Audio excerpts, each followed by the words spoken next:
Hello ಮುದ್ದು ಮಕ್ಕಳ, ಎಲ್ರು ಹೇಗಿದ್ದೀರಾ? ನಾನ್ ನಿಮ್ಮ ಸೈನ್ಸ್ ಟೀಚರ್ ಅರ್ಚನಾ. ನಾನಿವತ್ತು ಮೋಸ್ಟ್ ವಾಂಟೆಡ್ ಟಾಪಿಕ್ ಜೊತೆ ಬಂದಿದ್ದೀನಿ. ಯಾವುದು ಅಂತ ಹೇಳಿದ್ರೆ, ನೀವೆಲ್ಲ ಹೇಳ್ತಿರ್ತೀರಲ್ವಾ, ಮ್ಯಾಮ್ ಓದಿದ್ದೀನಿ ಮ್ಯಾಮ್, ನಿಜ ಓದಿದ್ದೀನಿ ಮ್ಯಾಮ್, ಬಟ್ ಮರ್ತೋಗ್ತಿದೆ ಮ್ಯಾಮ್, ಹೇಗೆ ನೆನ್ಪಿಡ್ಕೊಳ್ಳೋದು ಮ್ಯಾಮ್ ಅಂತ. ಸೊ ನಿಮ್ಮ ಎಲ್ಲ ಪ್ರಾಬ್ಲಮ್ಗೂ ಸೊಲ್ಯೂಷನ್ ಕೊಡಬೇಕು ಅಂತ, ನಾವು ಓದಿದ್ದನ್ನ ಹೇಗೆ ನೆನ್ಪಿಡ್ಕೊಳ್ಬೇಕು ಅಂತ ಬೆಸ್ಟ್ ಸ್ಮಾರ್ಟ್ ಟ್ರಿಕ್ಸ್ ಮತ್ತು ಟಿಪ್ಸ್ ಜೊತೆ ಬಂದಿದ್ದೀನಿ ಮಕ್ಕಳ. ಸೊ ಹಾಗಿದ್ರೆ ಬನ್ನಿ ನೋಡೋಣ ಏನೆಲ್ಲ ಪ್ರಾಬ್ಲಮ್ಸ್ ಇದೆ, ಹೇಗೆಲ್ಲ ನೆನ್ಪಿಡ್ಕೊಳ್ಳೋದು ಅಂತ ನೋಡೋಣ ಮಕ್ಕಳ. ಏನು ಅಂತ ಹೇಳಿದ್ರೆ, ಹಾರ್ಶ್ ರಿಯಾಲಿಟಿ ಏನು ಗೊತ್ತಾ, ನಮ್ಮ ಬ್ರೈನ್ದು ಹೊಸದನ್ನ ತಿಳ್ಕೊಳ್ಬೇಕು ಅನ್ನೋ ಆಸಕ್ತಿ ಇರುತ್ತೆ ನಮ್ಮ ಬ್ರೈನ್ಗೆ, ಹೊಸದನ್ನ ಕಲಿಬೇಕು ಅಂತ ಇರುತ್ತೆ ಅಲ್ವಾ. ಬಟ್ ದ ಪ್ರಾಬ್ಲಮ್ ಏನು ಗೊತ್ತಾ, ನಮ್ಮ ಬ್ರೈನ್ದು ಏನೆಲ್ಲ ಓದಿರ್ತೀವಿ ಅದನ್ನು 24 ಅವರಲ್ಲೇ ಅರ್ಧಕ್ಕರ್ಧ ಮರ್ತೋಗ್ಬಿಟ್ಟಿರುತ್ತೆ. So 50% already ಮರ್ತೋಗಿರುತ್ತೆ. ಇವತ್ತು ಒಂದು ಚಾಪ್ಟರ್ ಓದಿದ್ದೀರಾ, ಹೊಸದು ಚಾಪ್ಟರ್ ಯಾವುದೋ ನಿಮಗೆ ಗೊತ್ತಿಲ್ಲದಿರೋ ವಿಷಯನ ಓದಿರ್ತೀರಾ, ಒಂದು ಚಾಪ್ಟರ್ ಓದಿರ್ತೀರಾ, 24 ಗಂಟೆ ಒಳಗಡೆ ಅರ್ಧಕ್ಕರ್ಧ ಆಲ್ರೆಡಿ ಮರ್ತೋಗ್ಬಿಟ್ಟಿರುತ್ತೆ. ಸೊ ಅದು ಒಂದು ನಮ್ಮದು ಬ್ರೈನ್ದು ಪ್ರಾಬ್ಲಮ್ ಇದೆ ಮಕ್ಕಳ. ಇದು ಮೆಮೊರಿ ಲಾಸ್ ಅಂತ ಏನಲ್ಲ, ನಮ್ಮ ಎಲ್ಲ ಹ್ಯೂಮನ್ ಟೆಂಡೆನ್ಸಿನೇ ಅದು ಮಕ್ಕಳ. ಓದಿದ್ದನ್ನ ಹೊಸದನ್ನ ಕಲ್ತಿದ್ದನ್ನ ರೀಕಾಲ್ ಮಾಡಿಲ್ಲ ಅಂತ ಹೇಳಿದ್ರೆ ಮೊದಲನೇ ದಿನದಲ್ಲೇ ಅರ್ಧಕ್ಕರ್ಧ ಆಲ್ರೆಡಿ ಆಪರೇಟ್ ಆಗಿ ಹೋಗ್ಬಿಟ್ಟಿರುತ್ತೆ. ಮತ್ತೆ ಏನು ನಮ್ಮದು ಬ್ರೈನ್ದು ಪ್ರಾಬ್ಲಮ್ ಅಂತ ಹೇಳಿದ್ರೆ, ಈ ಮೆಮೊರಿ ನಾವು ಓದಿದ್ದನ್ನ ನೆನ್ಪಿಡ್ಕೊಳ್ಬೇಕು ಅಂತ ಹೇಳಿದ್ರೆ 3 ಪಿಲ್ಲರ್ ತುಂಬ ತುಂಬ ಇಂಪಾರ್ಟೆಂಟು ಮಕ್ಕಳ. ಯಾವುದದು ಅಂತ ಹೇಳಿದ್ರೆ, ನಾವು ಹೇಗೆ ಓದಿರ್ತೀವಿ ಅಂತ, ಎಷ್ಟು ಕಾನ್ಸಂಟ್ರೇಟ್ ಮಾಡಿ, ಎಷ್ಟು ಫೋಕಸ್ ಮಾಡಿ ಓದ್ತೀವಿ ಅಂತ. ಮೊದಲನೇದು ಬಂದ್ಬಿಟ್ಟು ಮಕ್ಕಳ ಫೋಕಸ್ ಅಂತ, ಎಷ್ಟು ಗಮನ ಕೊಟ್ಟು ಓದಿದ್ದೀವಿ ಅಂತ. ಎರಡನೇದು ಬಂದ್ಬಿಟ್ಟು ಮಕ್ಕಳ ಎಫೆಕ್ಟಿವ್ನೆಸ್ ಅಂತ, ಎಫೆಕ್ಟಿವ್ ಎಷ್ಟು ಪ್ರಭಾವ ಬೀರಿ, ಎಷ್ಟು ಪರಿಣಾಮಕಾರಿಯಾಗಿ ನೀವು ಓದಿದ್ದೀವಿ ಅಂತ. ನೆಕ್ಸ್ಟ್ ಬಂದ್ಬಿಟ್ಟು ನಾವು ಯಾವ ರೀತಿ ರಿವೈಸ್ ಮಾಡ್ತೀವಿ ಅಥವಾ ರೀಕಾಲ್ ಮಾಡ್ತೀವಿ ಅನ್ನೋದು ತುಂಬ ಇಂಪಾರ್ಟೆಂಟ್ ಆಗಿರುತ್ತೆ. ಈ 3 ಮೇಲೆ ನಾವೇನೆಲ್ಲ ಓದಿರ್ತೀವಿ ಅದು ನೆನ್ಪಿಡೋದಕ್ಕೆ ಕಾರಣ ಅಂತ ಹೇಳಿದ್ರೆ, ಈ 3 ಸ್ತಂಭಗಳು ಅಂತ ಹೇಳ್ತೀವಲ್ಲ, ಅದೇ ಇವು 3 ಮಕ್ಕಳ. ಏನಿದು ಫೋಕಸ್ ಮ್ಯಾಮ್ ಅಂತ, ಕೆಲವ್ರು ಆಲ್ರೆಡಿ ಮೈಂಡ್ ಸೆಟ್ಟಲ್ಲಿ ಇರುತ್ತೆ. ಸೊ 10th ಸ್ಟ್ಯಾಂಡರ್ಡಿಗೆ ಎಂಟ್ರಿ ಆಗಿಬಿಟ್ಟಿದ್ದೀನಿ, ಸೊ ನಾನು ಬೆಳಗಿನ ಜಾವ 3 ಗಂಟೆಗೆ ಎದ್ದು ಓದಬೇಕು ಅಥವಾ 4 ಗಂಟೆಗೆ ಎದ್ದು ಓದಬೇಕು ಅಂತೆಲ್ಲ ತಲೆಯಲ್ಲಿರುತ್ತೆ. ಸೊ ನೈಟ್ 1 o'clock ತನಕ ಓದ್ತೀನಿ ಅಥವಾ 12 o'clock ತನಕ ಓದ್ತೀನಿ, ಈ ಥರ ಮೈಂಡ್ ಸೆಟ್ ಇರುತ್ತೆ ಮಕ್ಕಳ. ಸೊ ಏನು ಪ್ರಾಬ್ಲಮ್ ಅಂತ ಹೇಳಿದ್ರೆ, ನೀವು ಫೋಕಸ್ ಮಾಡಿ ಗಮನ ಕಟ್ಟಿ ಓದಿಲ್ಲ ಅಂದ್ರೂ ಏನಾಗುತ್ತೆ, ನೀವು 1 ಗಂಟೆವರೆಗೂ ಎಚ್ಚರ ಇದ್ದರು ಅಥವಾ ಬೆಳಗಿನ ಜಾವ ನೀವು ಬೇಗ ಎದ್ದರೂ ಕೂಡ ಸುಮ್ಮನೆ ಏನೋ ಕರೆಂಟ್ ವೇಸ್ಟು. ನೀವು ಗಮನ ಕಟ್ಟು ಓದಿಲ್ಲ ಅಂತ ಹೇಳಿದ್ರೆ ಸುಮ್ಮನೆ ಪವರ್ ವೇಸ್ಟ್ ಆಗುತ್ತೆ ಅಷ್ಟೇ, ಎಲೆಕ್ಟ್ರಿಸಿಟಿ ಬಿಲ್ ಜಾಸ್ತಿ ಬರುತ್ತೆ. ಸೊ ಇನ್ನು ಏನು ಕೆಲವು ಮಕ್ಕಳು ಅಂತ ಹೇಳಿದ್ರೆ 5 ಗಂಟೆಗೆ ಅಥವಾ 4 ಗಂಟೆಗೆ ಬೆಳಗಿನ ಜಾವ ಎದ್ದೇಳ್ಬಿಡ್ತಾರೆ ಆಯಿತಾ. ಎದ್ದು ಏನು ಮಾಡ್ತಾರೆ, ಯಾವ ಬೆಡ್ ಮೇಲೆ ಮಲಗಿರ್ತಾರಲ್ವ ಅದೇ ಬೆಡ್ ಮೇಲೆ ಓದೋದಕ್ಕೆ ಶುರು ಮಾಡ್ತಾರೆ ಆಯಿತಾ. ಏನಾಗುತ್ತೆ ಪ್ರಾಬ್ಲಮ್ಮು, ಬೆನ್ನಿಗೆ ಕೊಡೋದು, ಟಯರ್ಡ್ ಆಗ್ತಿದೆ, ಸ್ವಲ್ಪ ಬೆನ್ನು ನೋವು ಮಾಡ್ತಿದೆ ಅಂತ ಹೇಳ್ಬಿಟ್ಟು ಏನು ಮಾಡ್ತೀರಾ, ಪಿಲ್ಲೋನ ಬೆನ್ನಿಗೆ ಕೊಡೋದು. ಅದಾದಮೇಲೆ ಹಾಗೆ ಸ್ವಲ್ಪ ಬೆಡ್ ಮೇಲೆ ಹೇಳ್ತಿರುತ್ತೆ, ನೀನು ಮಲಗು, ಆರಾಮಾಗಿ ನಿದ್ದೆ ಮಾಡು ಅಂತ. ಒಂದು 10-15 ಮಿನಿಟ್ಸ್ ಒಳಗಡೆ ಆಲ್ರೆಡಿ ನಿದ್ದೆಗೆ ಹೋಗ್ಬಿಟ್ಟಿರ್ತೀರ. ಸೊ ಈ ಥರ ಏನು ಮಾಡಬಾರ್ದು, ಟೈಮ್ ವೇಸ್ಟ್ ಮಾಡಬಾರ್ದು ಮಕ್ಕಳ. ರಿಯಲಿಸ್ಟಿಕ್ ಆಗಿರಲಿ. ನಿಮಗೆ 3 ಗಂಟೆಗೆಲ್ಲ ಪ್ರೆಷರ್ ತೊಗೊಂಡು ಎದ್ಬಿಟ್ಟು ಓದಬೇಕು ಅನ್ನೋದೇನು ಬೇಡ. ನೀವು 6 ಗಂಟೆ ಕಂಫರ್ಟಬಲಾಗಿ ಎದ್ಬಿಟ್ಟು ಓದ್ತೀರಾ, ಫೈನ್. ಇಲ್ಲ 7 ಗಂಟೆಗೆ ಎದ್ಬಿಟ್ಟು ಓದ್ತೀರಾ, ಫೈನ್. ನಿಮ್ಮನ್ನು ನೀವು ಪ್ರೆಷರ್ ಮಾಡ್ಕೊಂಡ್ಬಿಟ್ಟು ನಾನು 3 ಗಂಟೆಗೆ ಎದ್ದೇಳಬೇಕು, 4 ಗಂಟೆಗೆ ಎದ್ದೇಳಬೇಕು ಅಂತೆಲ್ಲ ಮಾಡಬೇಡಿ. ನಿಮ್ಗೆ ಆಗಲ್ವಾ 3 ಗಂಟೆಗೆ ಎದ್ದೇಳೋದಕ್ಕೆ, ಬೇಡ, 6 ಗಂಟೆಗೆ ಎದ್ದೇಳಿ, ಆರಾಮಾಗಿ ಫ್ರೆಶ್ ಅಪ್ ಆಗಿ ನೆಲದ ಮೇಲೆ ಕೂತ್ಕೊಂಡು, ಅಥವಾ ಏನು ಸಾಲಿಡ್ಡಾಗಿರಬೇಕು, ತುಂಬ ಸಾಫ್ಟಾಗಿ ಕುಷನ್ ಥರ ಇದ್ಬಿಟ್ರೆ ನಿಮ್ಗೆ ನಿದ್ದೆ ಬಂದುಬಿಡುತ್ತೆ. ಸೊ ನೆಲದ ಮೇಲೆ ಕೂತ್ಕೊಂಡು ಓದಿ, ಇಲ್ಲ ಚೇರ್ ಮೇಲೆ ಕೂತ್ಕೊಂಡು ಓದಿ ಆಯಿತಾ. ನಿಮ್ಮ ಎಲ್ಲಿ ಮಲಗಿರ್ತೀರಾ ಅದೇ ಪ್ಲೇಸಲ್ಲಿ ಕೂತ್ಕೊಂಡು ಓದೋದಕ್ಕೆ ಶುರು ಮಾಡಬಾರ್ದು, ಸರಿನಾ ಮಕ್ಕಳ. ನೆಕ್ಸ್ಟ್ ಏನು ಅಂತ ಹೇಳಿದ್ರೆ, ಎಫೆಕ್ಟಿವ್ನೆಸ್ ಅಂತ ಹೇಳಿದ್ರೆ, ಆ ಕಡೆ ಈ ಕಡೆ ಗಮನ ಎಲ್ಲೂ ಕೊಡದೆ ನಿಮ್ಮ ಬುಕ್ಕಿನ ಮೇಲೇ ನಿಮ್ಮ ಗಮನ ಇರಬೇಕು. ಯಾವುದೋ ಕಾಲ್ ಬರ್ತಿದೆ, ಇನ್ನೇನೋ ಡಿಸ್ಟ್ರಾಕ್ಷನ್ಸ್ ಇದೆ, ಯಾರೋ ಅಲ್ಲಿ ಏನೋ ಹೇಳ್ತಿದ್ದಾರೆ, ಅಥವಾ ನಿಮ್ಮ ಸಿಬ್ಲಿಂಗ್ಸ್ ಆಟ ಆಡ್ತಿದ್ದಾರೆ, ನಿಮ್ಮ ಗಮನ ಆ ಕಡೆ ಹೋಗಬಾರ್ದು. ಕೆಲವು ಮಕ್ಳುಗಳು ಹೇಗೆ ಅಂತ ಹೇಳಿದ್ರೆ, ಬುಕ್ ಅವ್ರ ಮುಂದೆನೇ ಇರುತ್ತೆ, ಬಟ್ ಗಮನ ಅಥವಾ ಇನ್ನರ್ ಸೋಲ್ ಹೇಳ್ತಿರುತ್ತೆ, ಇನ್ನೇನೋ ಯೋಚನೆ ಮಾಡ್ತಿರ್ತಾರೆ. ಇದು ಮೂವಿ ಚೆನ್ನಾಗಿದೆ, ಆ ಫುಡ್ ಚೆನ್ನಾಗಿದೆ, ನಾನು ಸ್ಕೂಲಲ್ಲಿ ಈ ಥರ ಮಾಡಿದೆ, ಅವ್ರು ಈ ಥರ ಮಾಡಿದ್ರು, ಏನೇನೋ ಥಿಂಕಿಂಗ್ಸ್ ಬರ್ತಿದೆ ಮಕ್ಕಳ. ಆ ಥರ ಮಾಡಬಾರ್ದು. ನೀವು ಓದ್ತಿದ್ದೀರಾ ಅಂದರೆ ನೀವು ಅದನ್ನೇ ಕರೆಕ್ಟಾಗಿ ಗಮನ ಕೊಟ್ಟು ಓದಬೇಕು, ಎಫೆಕ್ಟಿವ್ನೆಸ್ ಆಗಿ ಓದಬೇಕು, ಫೋಕಸ್ಡಾಗಿರಬೇಕು, ಸರಿನಾ. ನೆಕ್ಸ್ಟ್ ಬಂದ್ಬಿಟ್ಟು ರಿವೈಸ್ ಅಥವಾ ರೀಕಾಲ್ ಅಂತ ಹೇಳ್ತೀವಿ ಅಲ್ವಾ ಮಕ್ಕಳ.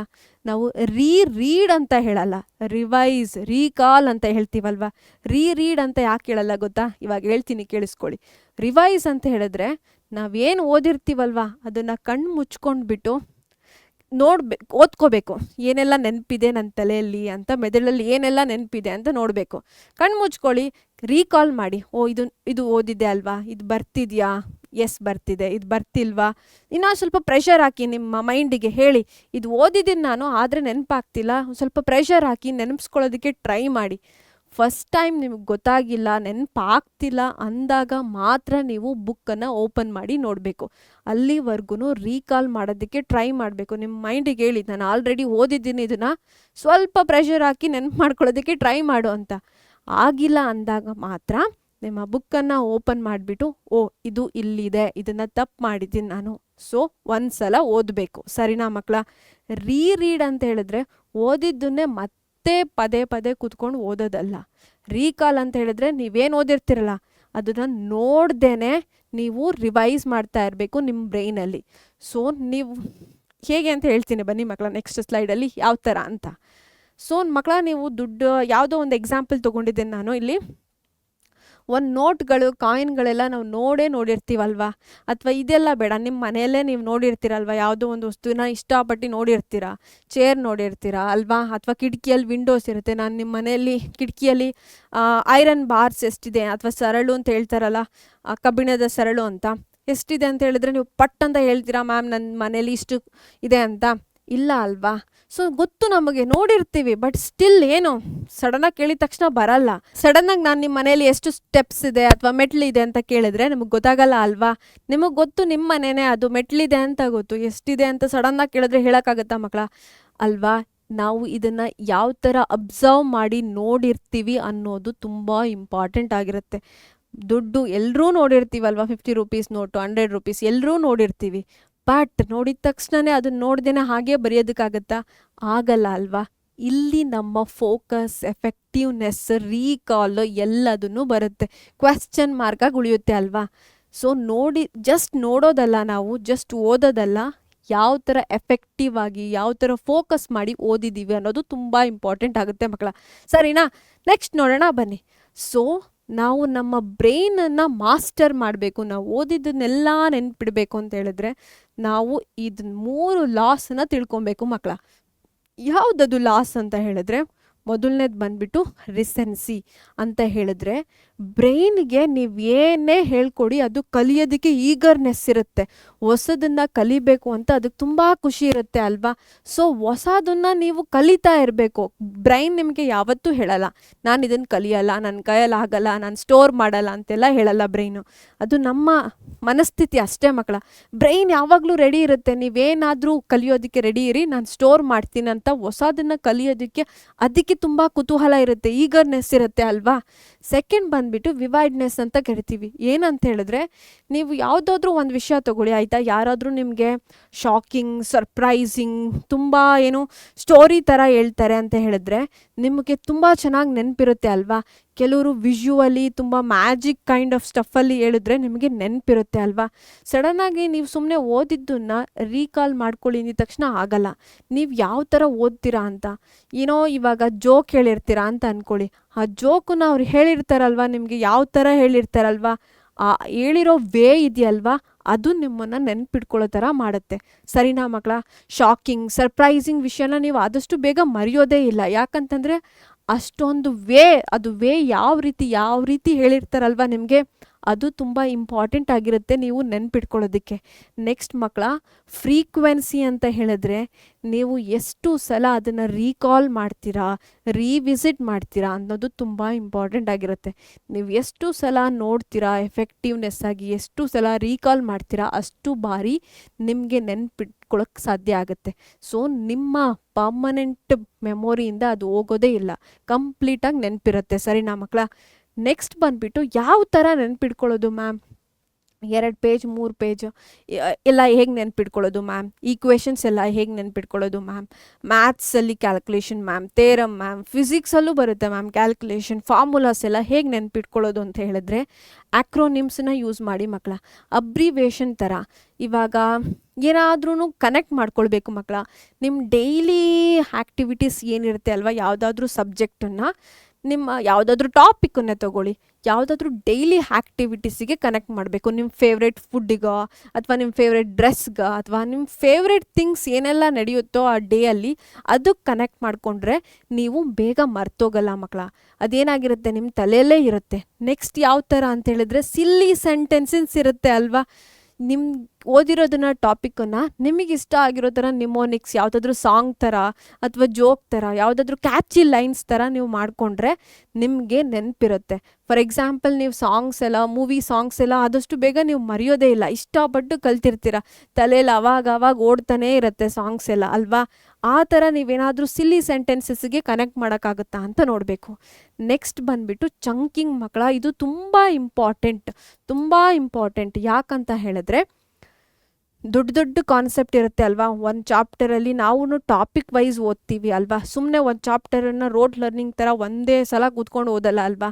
ನಿಮ್ಮ ಟೀಚರ್ ಅಷ್ಟವಾ, ನಾವು ಅಷ್ಟೇ ಒಂದೇ ದಿನ ಒಂದು ಚಾಪ್ಟರ್ನ ಟೀಚ್ ಮಾಡಲ್ಲ ಅಲ್ವಾ. ಟಾಪಿಕ್ ವೈಸ್ ಡೈಲಿ ಒಂದೊಂದು ಟಾಪಿಕ್ ಅಂತ ಹೋಗ್ತೀವಲ್ವಾ.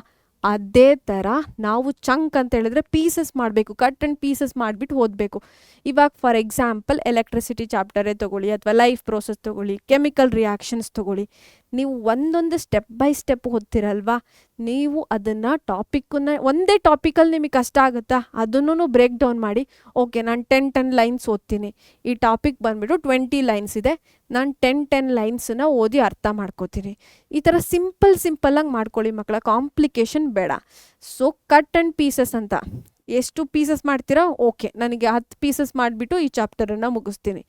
ನೀವು ಎಷ್ಟು ಈಸಿ ಆಗುತ್ತೋ ಆ ವೇಯಲ್ಲಿ ಕಲೀರಿ. ಒಂದೇ ಸಲ ಒಂದು ಚಾಪ್ಟರ್ ಮುಗಿಸ್ತೀನಿ ಅಂತ ಹೋಗ್ಬಿಡಿ, ಆಯಿತಾ ಮಕ್ಕಳ. ಸರಿ, ನೆಕ್ಸ್ಟ್ ಇವಾಗ ಏನು ಅಂತ ಹೇಳಿದ್ರೆ ತುಂಬ ಇಂಪಾರ್ಟೆಂಟ್ ಮಕ್ಕಳ, ಆ ಮೆಂಟಲ್ ಸೂಪರ್ ಪವರ್ ಅಂತ ಏನಿದು ಅಂತ ನೋಡೋಣ ಬನ್ನಿ. ಇವಾಗ ನಿಮ್ಮ ಮನೆಯಲ್ಲೇ ನಿಮಗೆ ನಿಮ್ಮ ಮನೆ ಹೇಗಿದೆ ಅಂತ ಎಲ್ಲ ಗೊತ್ತು ಅಲ್ವಾ. ನಿಮ್ಮ ಫೇವ್ರೆಟ್ ಪ್ಲೇಸ್ ಯಾವುದು ಅಂತ ಚೂಸ್ ಮಾಡಿ, ಆಯಿತಾ. ನಿಮ್ಮ ರೂಮೇ ತೊಗೊಳ್ಳೋಣ, ಆಯಿತು. ನಿಮ್ಮ ರೂಮ್ ಅಂದಿದ ತಕ್ಷಣ ನೀವು ಕಣ್ಣು ಮುಚ್ಕೊಳ್ಳಿ ಮಕ್ಕಳ. ಕಣ್ಣು ಮುಚ್ಕೊಂಡು ನಿಮ್ಮ ರೂಮಲ್ಲಿ ಯಾವ್ಯಾವ ವಸ್ತು ಎಲ್ಲಿ ಇದೆ, ಇವಾಗ ನಿಮ್ಮ ಕಾಟ್ ಅಂತ ತೊಗೊಳ್ಳಿ, ಕಾಟ್ ಮೇಲೆ ಏನಿದೆ, ಯಾವ ಬ್ಲ್ಯಾಂಕೆಟ್ ಹಾಕಿದ್ದೀರಾ, ನಿಮ್ಮ ಸ್ಟಡಿ ಟೇಬಲ್ ಅಂತ ತೊಗೊಳ್ಳಿ, ಯಾವುದೆಲ್ಲ ಬುಕ್ಸ್ ಇದೆ, ಯಾವ ಕಾರ್ನರಲ್ಲಿ ಇಟ್ಟಿದ್ದೀರಾ ನಿಮ್ಮ ಸ್ಟಡಿ ಟೇಬಲ್ಲು, ಈ ಥರ ಎಲ್ಲದೂ ನೀವು ಕರೆಕ್ಟಾಗಿ ಅನಲೈಸ್ ಮಾಡೋಕ್ಕಾಗತ್ತಾ ಅಂತ ನೋಡಿ. ನೀವು ಕಣ್ಣು ಮುಚ್ಚಿದ ತಕ್ಷಣ ನಿಮ್ಮ ಫೇವ್ರೆಟ್ ಪ್ಲೇಸಲ್ಲಿ ಏನೆಲ್ಲ ವಸ್ತು ಇದೆ ಅಂತ ನೀವು ಕರೆಕ್ಟಾಗಿ 100% ಹೇಳ್ತೀರಾ ಅಂತ ಚೆಕ್ ಮಾಡ್ಕೊಳ್ಳಿ. ಅಥವಾ ಮರ್ತೋಗ್ತಿದ್ದೀರಾ, ಏನಾದರೂ ಮಿಸ್ ಮಾಡ್ತಿದ್ದೀರಾ ಅಂತ ನೋಡ್ಕೊಳ್ಳಿ, ಆಯಿತಾ. ನೀವು ಡೈಲಿ ವಾಸಿಸುವಂಥ ಮನೆಯಲ್ಲಿನೇ ನಿಮಗೆ ಎಲ್ಲದೂ ನೆನಪಿದ್ರೆ ಓಕೆ ಫೈನ್. ನೀವು ಅಲ್ಲೂ ಕೂಡ ಸ್ಟ್ರಗಲ್ ಮಾಡ್ತಿದ್ದೀರಾ ಅಂತ ಹೇಳಿದ್ರೆ ಈ ಆ್ಯಕ್ಟಿವಿಟಿನ ನೀವು ಪ್ರಾಕ್ಟೀಸ್ ಮಾಡಲೇಬೇಕು ಮಕ್ಕಳ. ನಾನಿಲ್ಲಿ ಜಸ್ಟ್ ನಿಮಗೆ ಹೋಮ್ದು ಕನೆಕ್ಟ್ ಮಾಡ್ಕೊಳ್ಳೋಕೆ ಹೇಳ್ದೆ ಅಲ್ವಾ. ನಾವು ಇದನ್ನು ಯಾವುದಕ್ಕೆ ಕನೆಕ್ಟ್ ಮಾಡ್ಕೊಬೇಕು, ನಮ್ಮ ಟೆಕ್ಸ್ಟ್ ಬುಕ್ಕಿಗೆ ಕನೆಕ್ಟ್ ಮಾಡ್ಕೋಬೇಕು. ಹೇಗೆ ಮ್ಯಾಮ್ ಅಂತ ಕೇಳ್ತಿದ್ರಲ್ವಾ, ಸೊ ಹೇಳ್ತೀನಿ ಬನ್ನಿ. ಇವಾಗ ಒಂದು ಟಾಪಿಕ್ ಓದ್ತೀರಾ, ಆಯಿತಾ. ಆ ಟಾಪಿಕ್ ಓದಾದಮೇಲೆ ನೀವು ಬುಕ್ಕನ್ನು ಕ್ಲೋಸ್ ಮಾಡಿ, ನಿಮ್ಮ ಕಣ್ಣುಗಳನ್ನು ಕೂಡ ಕ್ಲೋಸ್ ಮಾಡಿ, ಮುಚ್ಚಿ, ಆಯಿತಾ. ಸರಿ, ಏನೇನು ಓದಿದೆ, ಓಕೆ ಚಾಪ್ಟರ್ ಟೈಟಲ್ ಇದೆಯಾ, ಎಸ್. ಅದಾದಮೇಲೆ ಏನಿದೆ, ಟಾಪಿಕ್ ಇದೆ, ಟಾಪಿಕ್ ನೇಮ್ ಏನಿದೆ, ಓಕೆ ಟಾಪಿಕ್ ನೇಮ್ ಆದಮೇಲೆ ಏನು ಓದಿದೆ, ಒಂದೊಂದನ್ನೇ ಕರೆಕ್ಟಾಗಿ ನೋಡ್ಕೊಂಡು ನಿಮಗೆ ವಿಜುವಲಿ ಬರುತ್ತೆ ನಿಮ್ಮ ಮೈಂಡಲ್ಲಿ. ಓ ಇದಿದೆ, ಓ ಈ ಕಲರಲ್ಲಿ ಚಾಪ್ಟರ್ ನೇಮ್ ಬರೆದಿದ್ದಾರೆ, ಟಾಪಿಕ್ ಇದಿದೆ, ಸೊ ಈ ಟಾಪಿಕಲ್ಲಿ ಇದನ್ನೆಲ್ಲ ಎಕ್ಸ್ಪ್ಲೈನ್ ಮಾಡಿದ್ದಾರೆ. ಏನಾದರೂ ಮಿಸ್ ಆಗ್ತಿದೆಯಾ ನಿಮ್ಮ ಬ್ರೈನಿಗೆ ಹೇಳಿ, ನಾನು ಈಗ ಜಸ್ಟ್ ಓದಿದ್ದೀನಿ ರೀಕಾಲ್ ಮಾಡ್ಕೊ ಅಂತ. ಅದಾಗ್ತಾ ಇಲ್ಲ ಅಂತ ಅಂದಮೇಲೆ ನೀವು ಪ್ರೆಷರ್ ಕೊಟ್ಟು ಆದಮೇಲೂ ಅದು ನೆನಪಿಸ್ಕೊಳ್ತಿಲ್ಲ ಅಂತ ಹೇಳಿದ್ರೆ ಆಗ ನಿಮ್ಮ ಬುಕ್ಕನ್ನು ಓಪನ್ ಮಾಡಿಬಿಟ್ಟು ಏನು ಮಾಡಬೇಕು, ನೋಡಬೇಕು, ಸರಿನಾ. ನೋಡಿ ಅರ್ಥ ಮಾಡ್ಕೋಬೇಕು. ಮತ್ತೆ ಬುಕ್ ಕ್ಲೋಸ್ ಮಾಡಿ ಮಕ್ಕಳ. ನಿಮ್ಮ ಕಣ್ಣನ್ನು ಕ್ಲೋಸ್ ಮಾಡಿ ಮತ್ತೆ ಓದೋದಕ್ಕೆ, ಮತ್ತೆ ರೀಕಾಲ್ ಮಾಡೋದಕ್ಕೆ ಶುರು ಮಾಡಬೇಕು, ಸರಿನಾ. ಇದೇ ಥರ ನೀವು ಡೈಲಿ 21 ಡೇಸ್ ಮಾಡಿ ಮಕ್ಕಳ. ಈ ಥರ ಮಾಡೋದ್ರಿಂದ ನಿಮ್ಮ ಮೆಮೊರಿ ಪವರ್ ಬೂಸ್ಟ್ ಆಗಿರುತ್ತೆ. ಯಾಕಂತಂದರೆ ನೀವು ವಿಜುವಲಿ ಅನಲೈಸ್ ಮಾಡ್ತಿದ್ದೀರಾ, ಆಯಿತಾ. ಚಿತ್ರೀಕರಣ ಬರ್ತಾ ಇದೆ ನಿಮ್ಮ ಬ್ರೈನಲ್ಲಿ. ಸೊ ಅವಾಗೇನಾಗುತ್ತೆ, ನೀವು ಮರ್ತೋಗಲ್ಲ ಮಕ್ಕಳ, ಸರಿನಾ. ನೆಕ್ಸ್ಟ್ ಬಂದುಬಿಟ್ಟು ತುಂಬ ಇಂಪಾರ್ಟೆಂಟ್ ಮಕ್ಕಳ, ಲಾಂಗ್ ಟರ್ಮ್ ಆಗಿ ಉಳಿಬೇಕು ಅಂತ ಹೇಳಿದ್ರೆ ನೀವೆಲ್ಲ ಏನು ಓದಿರ್ತೀರ ಅಲ್ವಾ, ಇವತ್ತು ಓದಿದ್ದು ಇವಾಗ ಓದಿರೋದು ನಿಮ್ಮ ಎಕ್ಸಾಮ್ ತನಕನೂ ನೆನಪಿರಬೇಕು ಅಂತ ಹೇಳಿದ್ರೆ ಅವಾಗ ಸ್ವಲ್ಪ ನಾವು ಸ್ಟ್ರಕ್ಚರ್ಡ್ ವೇ ಅಲ್ಲಿ ಇರಬೇಕು. ಏನೋದು ಅಂತ ಹೇಳಿದ್ರೆ ಇವಾಗ ನಿಮ್ಮ ಮ್ಯಾಮ್ ಅಥವಾ ನಾವೇ ಏನಾದರೂ ಒಂದು ಟೀಚ್ ಮಾಡ್ತೀವಿ ಅಂತ ಅಂದ್ಕೊಳ್ಳಿ. ಆ ಕ್ಲಾಸ್ ಮುಗ್ದಿದ ತಕ್ಷಣವೇ ನೀವು ಒಂದು ಸಲ ರೀಕಾಲ್ ಮಾಡಬೇಕು. ಒಂದು 5 ಮಿನಿಟ್ಸಲ್ಲಿ ಮ್ಯಾಮ್ ಇವತ್ತೆಲ್ಲ ಈ ಕಾನ್ಸೆಪ್ಟ್ ಎಲ್ಲ ಹೇಳ್ಕೊಟ್ರು, ಈ ಟಾಪಿಕ್ಸ್ ಕವರ್ ಮಾಡಿದ್ರು, ಇದನ್ನೆಲ್ಲ ಹೇಳ್ಕೊಟ್ರು, ಒಂದು ಸಲ ರಿವೈಸ್ ಮಾಡಬೇಕು. ಆಯಿತಾ? ಅದಾಗಿದ್ದ ತಕ್ಷಣವೇ ಏನು ಮಾಡಬೇಕು, ನೀವು ಒಂದು ನೋಟ್ಸ್ ಮಾಡೋದಕ್ಕೆ ಟ್ರೈ ಮಾಡಬೇಕು. ಮೈಂಡ್ ಮ್ಯಾಪ್ ಥರ ರೀಕಾಲ್ ಮಾಡ್ತೀರಾ ಫಸ್ಟ್ ಟೈಮ್, ಮ್ಯಾಮ್ ಇದೆಲ್ಲ ಹೇಳ್ಕೊಟ್ರು. ಅದಾದಮೇಲೆ ಶಾರ್ಟ್ ನೋಟ್ ಥರ ಬರೀತೀರಾ. ಸೊ ಇವತ್ತು ಮ್ಯಾಮ್ ಓಮ್ಸ್ ಲಾ ಹೇಳ್ಕೊಟ್ರು, ಸೊ ಓಮ್ಸ್ ಲಾದಲ್ಲಿ ನನಗೇನು ಅರ್ಥ ಆಯಿತು ಅಂತ ಬರೀಬೇಕು. ಯಾವ ಫಾರ್ಮುಲಾ ಹೇಳ್ಕೊಟ್ರು, ಯಾವ ಡಯಾಗ್ರಾಮ್ ಹೇಳ್ಕೊಟ್ರು ಅಂತ ಬರೆಯೋದಕ್ಕೆ ಟ್ರೈ ಮಾಡಬೇಕು. ಇದು ತುಂಬ ಇಂಪಾರ್ಟೆಂಟ್ ಮಕ್ಕಳ. ನೆಕ್ಸ್ಟ್ ಬಂದುಬಿಟ್ಟು ಆ್ಯಕ್ಟಿವ್ ರೀಕಾಲ್. ಆ್ಯಕ್ಟಿವ್ ರೀಕಾಲ್ ಅಂತ ಹೇಳಿದ್ರೆ, ಇವಾಗ ಓದಿದ್ದೀನಿ, ಕಣ್ಮುಚ್ಕೋಬೇಕು, ರಿವೈಸ್ ಮಾಡ್ತಾ ಇರಬೇಕು. ಇನ್ನು ಒಂದು ಇಂಪಾರ್ಟೆಂಟ್ ಮಕ್ಕಳ, ಸ್ಪೇಸ್ಡ್ ರಿವಿಷನ್ ಅಂತ ಕರಿತೀವಿ. ಸ್ಪೇಸ್ಡ್ ರಿವಿಷನ್ ಅಂತ ಹೇಳಿದ್ರೆ, ಇವತ್ತು ಓದಿದ್ದೀನಲ್ವಾ, ರೀಕಾಲ್ ಮಾಡ್ಕೋತಿದ್ದೀನಲ್ವಾ, ಬ್ರೈನಲ್ಲಿ ಕಣ್ಮುಚ್ಕೊತಿದ್ದೀನಿ, ಎಲ್ಲ ರೀಕಾಲ್ ಮಾಡ್ಕೋತಿದ್ದೀನಿ. ಅದಾದಮೇಲೆ ಒಂದು 3 ಡೇಸ್ ಗ್ಯಾಪ್ ಕೊಡಬೇಕು ಮಕ್ಕಳ. 3 ಡೇಸ್ ಗ್ಯಾಪ್ ಕೊಟ್ಬಿಟ್ಟು ಮತ್ತೆ ರೀಕಾಲ್ ಮಾಡ್ಕೋಬೇಕು. ನಿಮ್ಗೆ ಅರ್ಧ ನೆನಪಿರುತ್ತೆ, ಅರ್ಧ ಎವಾಪರೇಟ್ ಆಗಿ ಹೋಗ್ಬಿಟ್ಟಿರುತ್ತೆ. ಆವಾಗ ಬುಕ್ ತೆಗಿಬೇಕು, ಸುಮ್ಮನೆ ನೋಡಬೇಕು, ಮತ್ತೆ ಕೂತ್ಕೊಂಡು ಓದಬಾರ್ದು. ಆಯಿತಾ? ರೀಡ್ ಅಂತ ಹೇಳಲ್ಲ ನಾವು, ರೀಕಾಲ್ ಅಂತ ಹೇಳ್ತಿದ್ದೀವಿ. ನೀವು ರೀಡ್ ಅಂತ ಮಾಡಿದ್ರೆ ಫಸ್ಟ್ ಟೈಮ್ ಓದಿರ್ತೀರಲ್ಲ, ಅವಾಗ ನೀವು 70% to 80% ಏನೋ ಎಫೆಕ್ಟಿವ್ನೆಸ್ ಫೋಕಸ್ ಮಾಡಿ 100% ಓದಬೇಕು. ಬಟ್ ಅಷ್ಟೊಂದೆಲ್ಲ ನೀವು ಕಾನ್ಸಂಟ್ರೇಟ್ ಮಾಡಲ್ಲ. ಅಟ್ಲೀಸ್ಟ್ ನೀವು 70 to 80% ನೀವೇನಾದರೂ ಫೋಕಸ್ ಮಾಡಿ ಓದಿದ್ರೆ ನೆನಪಿರುತ್ತೆ ಮಕ್ಕಳ. ಸೊ ಸೆಕೆಂಡ್ ಟೈಮ್ ರೀಡ್ ಮಾಡಬಾರ್ದು, ಸುಮ್ಮನೆ ಟೈಮ್ ವೇಸ್ಟ್ ಆಗುತ್ತೆ. ಆವಾಗ ರೀಕಾಲ್ ಮಾಡಬೇಕು. ಎಸ್, ಇದನ್ನು ಓದಿದ್ದೀನಿ, ಎಲ್ಲಿ ಮರ್ತೋಗಿದ್ದೇನೆ ಅಂತ ಜಸ್ಟ್ ಚೆಕ್ ಮಾಡಬೇಕು. ಸೊ ನಿಮಗೆ ನೆನಪಾಗುತ್ತೆ ಆಟೋಮೆಟಿಕ್. ನೀವು ಕರೆಕ್ಟಾಗಿ ಫೋಕಸ್ ಮಾಡಿ ಓದಿದ್ರೆ, ಇದು ಓದಿದ್ದೀನಿ, ಇದು ನನಗೆ ಗೊತ್ತು, ಸ್ವಲ್ಪ ಮರ್ತೋಗಿದ್ದೀನಿ ಅಂತ ಈ ಥರ ರೀಕಾಲ್ ಮಾಡಬೇಕು. 3 ಡೇಸ್ ಆಯಿತಾ? ನೆಕ್ಸ್ಟ್ ಅದಾದಮೇಲೆ 7 ಡೇಸಿಗೆ ಹೋಗಿ ಚೆಕ್ ಮಾಡಬೇಕು. 7 ಡೇಸಲ್ಲಿ ನಿಮ್ಮ ಟೈಮ್ ಏನಾಗಿದೆ ರೀಕಾಲ್ ಮಾಡೋದಕ್ಕೆ ಇನ್ನೂ ಸ್ಪೀಡಪ್ ಆಗಿದೆ. ಫಸ್ಟ್ ಟೈಮ್ ನೀವು ರೀಕಾಲ್ ಮಾಡೋದಕ್ಕೆ ಒಂದು 45 ಮಿನಿಟ್ಸ್ ತೊಗೊಂಡ್ರೆ, ಸೆಕೆಂಡ್ ಟೈಮ್ ಅದು ಆಲ್ರೆಡಿ ರೆಡ್ಯೂಸ್ ಆಗಿಬಿಟ್ಟು ಒಂದು 30-35 ಮಿನಿಟ್ಸಿಗೆ ಬಂದಿರುತ್ತೆ. ಇನ್ನು 15 ಡೇಸ್ ಆದಮೇಲೆ ಮತ್ತೆ ರಿವಿಸಿಟ್ ಮಾಡಿ ರೀಕಾಲ್ ಮಾಡಿ ಮಕ್ಕಳ. 20 ಮಿನಿಟ್ಸಲ್ಲಿ ಓಲ್ ಚಾಪ್ಟರ್ ಕಂಪ್ಲೀಟ್ ಮಾಡೋ ಥರ ನಿಮ್ಮದು ಸ್ಪೀಡಪ್ ಆಗಿರುತ್ತೆ, ಮತ್ತು ಕಾನ್ಸೆಪ್ಟ್ ಮರ್ತೋಗಿರಲ್ಲ. ಓಕೆ, ಇನ್ನೂ ಒಂದಿದೆ ಮಕ್ಕಳ. ಏನದು ಅಂತ ಹೇಳಿದ್ರೆ ಪೊಮೊಡೊರೊ ಟೆಕ್ನಿಕ್. ಏನು ಗೊತ್ತಾ, ಕಂಟಿನ್ಯೂಸ್ ಆಗಿ 1 ಅವರ್ ಕೂತ್ಕೊಂಡು ಓದೋದು ನೆಸೆಸಿಟಿ ಇರಲ್ಲ ಮಕ್ಕಳ. ಯಾಕಂತಂದರೆ ಕೆಲವು ಮಕ್ಕಳಿಗೆ ಕಾನ್ಸಂಟ್ರೇಟ್ ಮಾಡಿ ಫುಲ್ ಫೋಕಸ್ ಮಾಡಿ ಒಂದು 10 ಮಿನಿಟ್ಸ್ ಕೂತ್ಕೊಂಡು ಓದೋದಕ್ಕೂ ಕಷ್ಟ ಆಗುತ್ತೆ. ಅಂಥವ್ರಿಗೆ ಏನು ಸಜೆಸ್ಟ್ ಮಾಡ್ತೀನಿ ಅಂತ ಹೇಳಿದ್ರೆ, 15 ಮಿನಿಟ್ಸ್ ಓದಿ ಅಥವಾ 25 ಮಿನಿಟ್ಸ್ ಓದಿ, 5 ಮಿನಿಟ್ಸ್ ಬ್ರೇಕ್ ತೊಗೊಳ್ಳಿ. ಮತ್ತೆ 25 ಮಿನಿಟ್ಸ್ ಅಥವಾ 15 ಮಿನಿಟ್ಸ್ ಓದಿ, 5 ಮಿನಿಟ್ಸ್ ಬ್ರೇಕ್ ತೊಗೊಳ್ಳಿ. ಈ ಥರ ಬ್ರೇಕ್ ತೊಗೊಂಡು ಓದ್ತಾ ಇದ್ದರೆ ನೀವು ಕೂಡ ರಿಫ್ರೆಶ್ ಆಗ್ತೀರಾ ಮತ್ತು ಕಂಟಿನ್ಯೂಸ್ ಫೋಕಸ್ಡ್ ಆಗಿ ಓದ್ತೀರಾ. ಸರಿನಾ ಮಕ್ಕಳ? ಸೊ ನೆಕ್ಸ್ಟ್ ಏನಂತ ಹೇಳಿದ್ರೆ, ತುಂಬ ಇಂಪಾರ್ಟೆಂಟ್ ಮಕ್ಕಳ, ಸೈಂಟಿಫಿಕಲಿ ಪ್ರೂವನ್. ಏನು ಅಂತ ಹೇಳಿದ್ರೆ, ನೀವು ಕೂರೋದಕ್ಕಿಂತ ಮುಂಚೆ ಒಂದು 10-15 ನಿಮಿಷ ವಾಕ್ ಮಾಡಿ ಮಕ್ಕಳ. ವಾಕ್ ಮಾಡಿ ನೀವು ಕೂತ್ಕೊಂಡು ಓದೋದಕ್ಕೆ ಶುರು ಮಾಡಿದ್ರೆ ನಿಮ್ಮ ಬ್ರೈನ್ ಆ್ಯಕ್ಟಿವ್ ಆಗಿ ನೀವೇನು ಓದ್ತಿದ್ದೀರಾ ಅಂತ ಫೋಕಸ್ಡ್ ಆಗಿ ಅದು ಕೂಡ ಕೇಳಿಸ್ಕೊಂಡು ಅದು ಕೂಡ ನೆನ್ಪಿಟ್ಕೊಳ್ಳೋದಕ್ಕೆ ಟ್ರೈ ಮಾಡುತ್ತೆ. ಸರಿನಾ? ಅದು ಕೂಡ ನಿಮ್ಮನ್ನ ಕೇಳುತ್ತೆ, ಇದನ್ನ ನೆನ್ಪಿಡ್ಕೊಳ್ಬೇಕಾ ಅಂತ. ಸೊ ನಿಮ್ಮ ಬ್ರೈನಿಗೆ ಹೇಳಿ, ಆಯಿತಾ, ನೆನ್ಪಿಡ್ಕೊಳ್ಬೇಕಾಗಿರೋ ವಿಷಯನ, ಇದು ಇಂಪಾರ್ಟೆಂಟ್ ಅಂತ. ಸೊ ಇನ್ನು ಮುಂದೆ ಓದೋಕ್ಕೆ ಕೂರ್ತಿದ್ದೀರಾ ಅಂತ ಹೇಳಿದ್ರೆ ಒಂದು 10 to 15 ಮಿನಿಟ್ಸ್ ಫ್ರೆಶ್ ಗಾಳಿಯಲ್ಲಿ ಸ್ವಲ್ಪ ವಾಕ್ ಮಾಡಿ. ಆಯಿತಾ? ವಾಕ್ ಮಾಡಿ ಕುತ್ಕೊಂಡು ಓದಿದ್ರೆ ನಿಮಗೂ ಕೂಡ ರಿಲ್ಯಾಕ್ಸ್ ಅನಿಸುತ್ತೆ, ಫೋಕಸ್ಡ್ ಆಗಿ ಓದ್ತೀರಾ. ಸರಿನಾ ಮಕ್ಕಳ? ಇನ್ನೂ ಇಂಪಾರ್ಟೆಂಟ್ ಅಂತ ಹೇಳಿದ್ರೆ, ನೀವು ಸುಮ್ಮನೆ ಮನಸ್ಸಲ್ಲಿ ಓದಬಾರ್ದು. ಆಯಿತಾ? ಹೇಗೆ ಓದಬೇಕು ಅಂತ ಹೇಳಿದ್ರೆ, ಜೋರಾಗಿ ನಿಮಗೆ ನೀವು ಕೇಳಿಸ್ಕೊಳ್ಳೋ ಥರ. ಆಯಿತಾ? ನಿಮ್ಮ ಮನೆಯಲ್ಲಿರೋರಿಗೆಲ್ಲ ಮೈಕ್ ಹಾಕ್ಕೊಂಡು ಜೋರಾಗಿ ಓದಿ ಅಂತ ಹೇಳ್ತಿಲ್ಲ. ನೀವು ಇಷ್ಟ ಆಗಿರೋ ಪ್ಲೇಸಲ್ಲಿ ಏನೋ ತುಂಬ ಏನೋ ಪೀಸ್ಫುಲ್ಲಾಗಿರಬೇಕು, ಶಾಂತಿಯುತವಾಗಿರಬೇಕು ಅಂಥ ಪ್ಲೇಸಲ್ಲಿ ಕೂತ್ಕೊಳ್ಳಿ. ನಿಮಗೆ ನೀವು ಓದ್ತಿರೋದು ಕೇಳಿಸ್ಬೇಕು, ಆ ಥರ ಓದಿ. ಯಾಕಂತಂದರೆ ನೀವು ಒಂದು ನೋಡ್ತಾ ಇದ್ದೀರಾ, ಪ್ಲಸ್ ನಿಮ್ಮನ್ನು ನೀವು ಓದ್ತಿರೋದನ್ನು ನೀವೇ ಕೇಳಿಸ್ಕೋತಿದ್ದೀರಾ. 2 ಅಡ್ವಾಂಟೇಜ್ ಇದೆ, ಗೊತ್ತಾಯ್ತಾ ಮಕ್ಕಳ? ಒಂದು ನೋಡ್ತಿದ್ದೀರಾ, ಪ್ಲಸ್ ಕೇಳಿಸ್ಕೊತಾನೂ ಇದ್ದೀರಾ. ಸೊ ಓದಬೇಕಾದ್ರೆ ಜೋರಾಗಿ ನಿಮಗೆ ನೀವು ಕೇಳಿಸೋ ಥರ ಓದಬೇಕು. ಸರಿನಾ ಮಕ್ಕಳ? ನೆಕ್ಸ್ಟ್ ಬಂದುಬಿಟ್ಟು ಮೆಡಿಟೇಷನ್. ಇಂಪಾರ್ಟೆಂಟ್ ಮಕ್ಕಳ. ಬೆಳಗ್ಗೆ ಎದ್ದಿದ ತಕ್ಷಣ ಹಾಸಿಗೆ ಮೇಲೆ ಕೂತ್ಕೊಂಡ್ಬಿಟ್ಟು ಮೆಡಿಟೇಟ್ ಮಾಡ್ತೀನಿ ಅಂತ ಕೂತ್ಕೊಂಡ್ಬಿಟ್ಟು ಹಾಗೆ ನಿದ್ದೆ ಮಾಡಬೇಡಿ. ಸರಿನಾ? ಏನು ಮೆಡಿಟೇಷನ್ ಅಂತ ಹೇಳಿದ್ರೆ, ನೀವು ಫ್ರೆಶ್ ಅಪ್ ಆಗಿ ಬೆಳಗ್ಗೆ ಎದ್ದಿದ ತಕ್ಷಣವೇ ಫ್ರೆಶ್ ಅಪ್ ಆಗಿ ಅದಾದಮೇಲೆ ಒಂದು 5 to 10 ಮಿನಿಟ್ಸ್ ಕೂತ್ಕೊಂಡು ರಿಲ್ಯಾಕ್ಸಾಗಿ ಕೂತ್ಕೊಂಡು ಕಣ್ಣು ಮುಚ್ಚಿ ಅದ್ರ ಏನು ಬ್ರೈನಲ್ಲಿ ಬೇರೆ ಇನ್ನೇನು ಯೋಚನೆ ಓಡಬಾರ್ದು, ಏನು ಯೋಚನೆನೇ ಮಾಡಬಾರ್ದು. ಸೈಲೆಂಟಾಗಿ ನೀವು ಕೂತ್ಕೊಳ್ಳಿ, ಆಯಿತು. ನಿಮಗೆ ಮೆಡಿಟೇಷನ್ ಪ್ರಾಸೆಸ್ ಗೊತ್ತಿಲ್ಲ ಅಂದರೆ ಇಟ್ಸ್ ಓಕೆ ಫೈನ್, ಸೈಲೆಂಟಾಗಿ ಕೂತ್ಕೊಳ್ಳಿ, ಏನು ಥಾಟ್ ಪ್ರಾಸೆಸ್ ಬರಬಾರ್ದು, ಆಯಿತಾ. ಸುಮ್ಮನೆ ನಿಮ್ಗಿಷ್ಟ ಬಂದಿದ್ದ ಶ್ಲೋಕನೋ ಅಥವಾ ನೀವು ರಿಲ್ಯಾಕ್ಸ್ ಆಗೋ ಥರ ಏನಾದರೂ ಒಂದು ಕೆಲಸ ಮಾಡಬೇಕು, ಸರಿನಾ. ಸ್ಟ್ರೆಸ್ ಆಗಬಾರ್ದು, ಯೋಚನೆಗಳನ್ನು ಮಾಡಬಾರ್ದು. ಸೊ ಮೆಡಿಟೇಷನ್ ಕೂಡ ತುಂಬ ಇಂಪಾರ್ಟೆಂಟ್ ಮಕ್ಕಳ. ನಿಮ್ಮ ಬ್ರೈನನ್ನು ಕಾಮಾಗಿ ಇಡುತ್ತೆ. ಸೊ ಶಾಂತಿಯುತವಾಗಿ ಇರೋದಕ್ಕೋಸ್ಕರ ಮೆಡಿಟೇಷನ್ ತುಂಬ ಇಂಪಾರ್ಟೆಂಟ್ ಮಕ್ಕಳ. ಸೊ ಈ ಥರ ನೀವು ಮಾಡಿದರೆ ನೀವು ಮರ್ತೋಗಲ್ಲ ಮಕ್ಕಳ. ಇನ್ನು ಕೆಲವು ಮಕ್ಕಳಿಗೆ ಎಕ್ಸಾಮ್ ಟೈಮಲ್ಲಿ ಮ್ಯಾಮ್ ಸಿಕ್ಕಾಪಡೆ ಪ್ರೆಷರ್ ಇದೆ ಮ್ಯಾಮ್ ಅಂತ ಹೇಳ್ತಿರ್ತಾರೆ. ಆ ಪ್ರೆಷರಿಗೆ ಅರ್ಧ ಮರ್ತೋಗುತ್ತೆ ಮ್ಯಾಮ್, ಎಲ್ಲ ಓದಿದ್ದೀನಿ ಮ್ಯಾಮ್, ಎಲ್ಲ ಗೊತ್ತು ಮ್ಯಾಮ್, ಆದರೂ ಬಟ್ ಎಕ್ಸಾಮ್ ಟೆನ್ಷನಿಗೆ ನನಗೆ ಮರ್ತೋಗುತ್ತೆ ಮ್ಯಾಮ್ ಅಂತ ಹೇಳ್ತೀರ. ಅಂಥ ಮಕ್ಳಿಗೆ ಏನು ಟಿಪ್ಸ್ ಅಂತ ಹೇಳಿದ್ರೆ, ಇಲ್ಲೆಲ್ಲ ಏನು ಬೆರಳು ಮಧ್ಯೆ ಎಲ್ಲ ಏನು ಜಾಗ ಇದೆ ಅಲ್ವಾ, ಅದನ್ನು ವೆಬ್ ಅಂತ ಕರಿತೀವಿ ಮಕ್ಕಳ. ಇವೆಲ್ಲ ಏನು ಗೊತ್ತಾ, ಪ್ರೆಷರ್ ಪಾಯಿಂಟ್ಸ್ ಬಾಡಿಲಿ ತುಂಬ ಇದೆ, ಬಟ್ ಇದು ಕೂಡ ಪ್ರೆಷರ್ ಪಾಯಿಂಟ್ಸ್. ಈ ಪ್ರೆಷರ್ ಪಾಯಿಂಟ್ಸನ್ನ ನೀವು ಎರಡೂ ಕೈನ ಈ ಥರ ಮಾಡಿಬಿಟ್ಟು ಜೋರಾಗಿ ಪ್ರೆಸ್ ಮಾಡಿ ಮಕ್ಕಳ.